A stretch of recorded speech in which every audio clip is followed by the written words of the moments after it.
Hey there.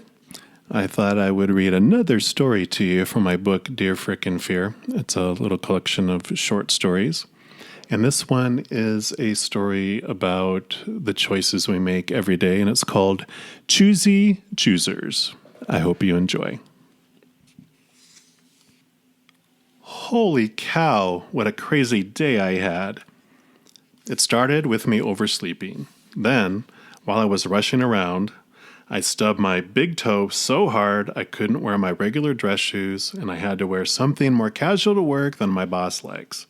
Yeah, I got the look from her when I arrived, which just added to my already wonderful day. On my way to meet some friends at the end of the workday, I got a flat tire. I got it fixed and sped off to make up for the time I had lost, and yeah, you guessed it, I got a speeding ticket. That night, when my head finally hit the pillow, I was wiped out. I drifted off and had a crazy dream. In it, I was floating above my body while reenacting my entire day. I know, right? As if living that horrible day once wasn't enough. It began with me hitting the snooze button over and over again until finally I woke up thinking it was much earlier than it was. Ouch! There went my toe again. And then out the door I went in my casual shoes. As I entered my work building, I bumped into my friend Jenny, and we walked in together and grabbed a quick coffee in the cafeteria before heading up the elevator. I bought her coffee and threw in a Danish pastry. I let her know that a few friends were getting together after work and we'd love for her to come. We exchanged a big hug outside the elevator and went opposite directions to our offices. I thought nothing of it when it happened earlier in the day, but something odd occurred in the dream. Instead of following myself, I followed Jenny. She was smiling widely as she turned away from me, but before she continued to her office, she ducked into the ladies' bathroom. After making sure she was alone, she burst out crying in one of the stalls. I saw flashes of her girlfriend dumping her and felt her feelings that no one in the world cared about her. She had until the weekend to figure out where she would need to move because she'd been living in her girlfriend's house. She took a deep breath and pulled out a packet of powder from her purse. She dumped the rat poison into the toilet and flushed it. She gathered herself and stood at the mirror to tidy her makeup. When she was finished, she took a big bite of the Danish, a sip of the coffee, and cheered herself with the cup in the mirror. "We can do this," she said. I was suddenly whipped back to my body sitting in my office. I headed to the stairwell for a meeting on the floor below mine. I bumped into my boss in the hallway. She said hello as her eyes glanced down at my feet.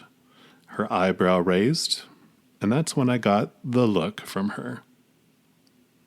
Just then, my shoes transformed into my regular dress shoes. At this point, I wondered what I had eaten before bedtime that caused such weird dreams. But it continued. I headed down the stairway, and as I hit the first stair, a slippery spot caused my feet to fly out from underneath me. I flew forward with great force, injuring both my legs as I tumbled down the concrete steps. I landed at the bottom on my back. I remembered myself standing at the top of the stairs in my casual shoes, the ones with the extra grippy soles.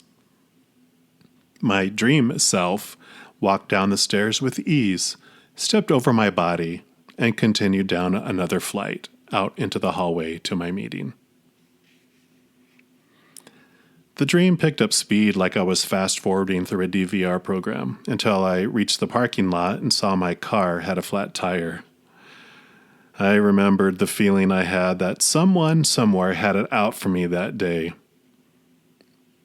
A duplicate of my car was parked next to mine.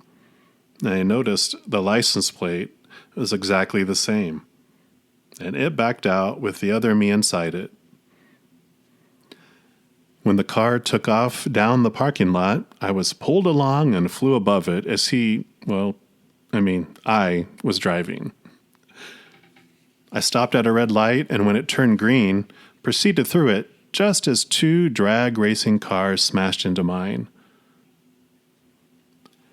Not only did I see it all happen, I felt it all in the dream.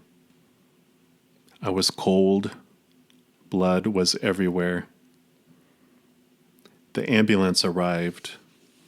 My body was placed inside it, and it drove away without sirens blaring. I was transported back to the parking lot at work where I had just finished changing my tire. I sped off and was speeding down a street going 20 miles an hour over the speed limit. I didn't appreciate the red and blue lights in my rearview mirror. The officer was nicer than most who had written me a ticket before, and I noticed that he had a giant red stain on his shirt of his uniform. The officer thanked me as he gave me the ticket. My wife and children are also thankful. When I questioned what he was talking about, the scene suddenly reversed back to when I was speeding by him. This time, I was not speeding, but the car 100 feet behind me was.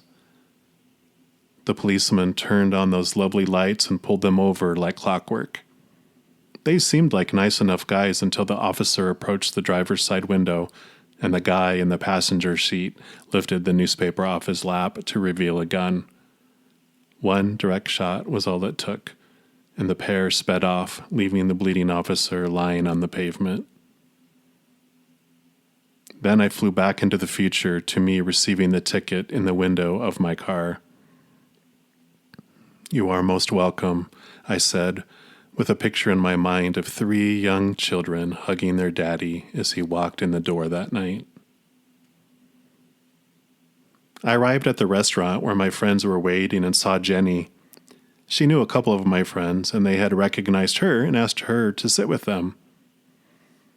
By the time I made it there, she had told them of her breakup and the need for a place to stay.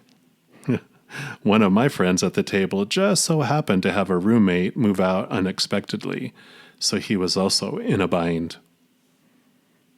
The two had exchanged phone numbers and were finalizing the deal when I came in.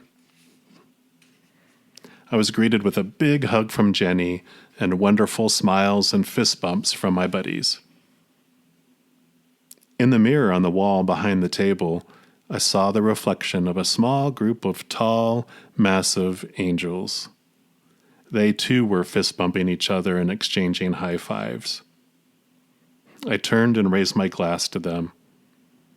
They dramatically fell to the ground as though they were worn out, then burst out laughing hysterically. They jokingly blew kisses and then were off in a flash. Evidently, they had more work to do. I hope you enjoy the story. And whenever there's things happening where you're like, oh my God, why? Just know that life happens for you, not to you. You take care. I love you.